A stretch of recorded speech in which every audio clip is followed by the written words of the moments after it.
श्री स्वामी समर्थ. आज आपण बघूया मोदकाची आमटी.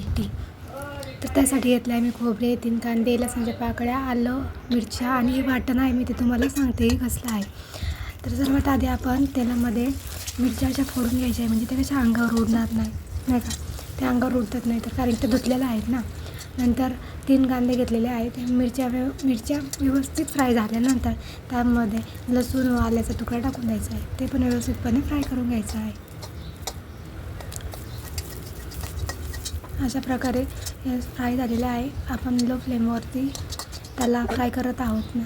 आणि त्यानंतर मी थोडेसे खोबऱ्याचे तुकडेसुद्धा त्यात टाकलेले आहे, ते व्यवस्थितपणे काढून घ्यायचे. आणि हे जे वाटण आहे ते मोदकासाठी आहे, तर त्यासाठी मी किसलेलं खोबरं, तीळ आणि थोडासा शेंगदाण्याचा कूट टाकलेला आहे.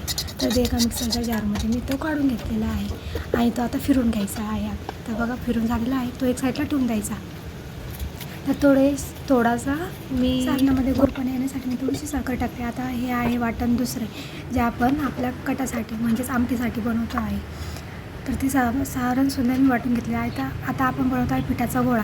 तर बेसनाचं पीठ घेऊन त्याच्यामध्ये थोडीशी हळद, मीठ, मिरची टाकून तो मळून घेतलेला आहे. थोडंसं तेल लावून त्याला साईडला ठेवलेलं आहे रेस्टसाठी. नंतर आपण आमटीची तयारी करत आहोत. त्यामध्ये आपण तेल वगैरे टाकून घ्यायचं. नंतर फोडणी टाकायची. फोडणीसाठी जिरे मोहरी टाकायची. नंतर 1 ते 2 चमचा तिखट, अंबारी मिरची टाकायची, तुम्हाला जसं तुमच्या पद्धतीने लागतं तसं. नंतर त्यामध्ये वाटणसुद्धा टाकून दिलेलं आहे. नंतर मी आता बनवते आहे फुलं, जे की आपण भरलेली वांगी पण म्हणतात. ज्याची त्याच्याकडची पद्धत असते. तुमच्याकडे याला काय म्हणतात मला कमेंट करून सांगा. नंतर मी व्यवस्थित मोदक बनवून घेतलेले आहे, फुलं पण बनवून घेतली आहे. आता ते आपण तळतो आहेत.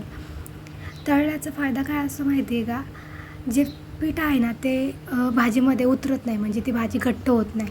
आता आपण तळून घेतल्यावरती त्याची टेस्ट पण छान येते आणि जास्त घट्ट पण होत नाही.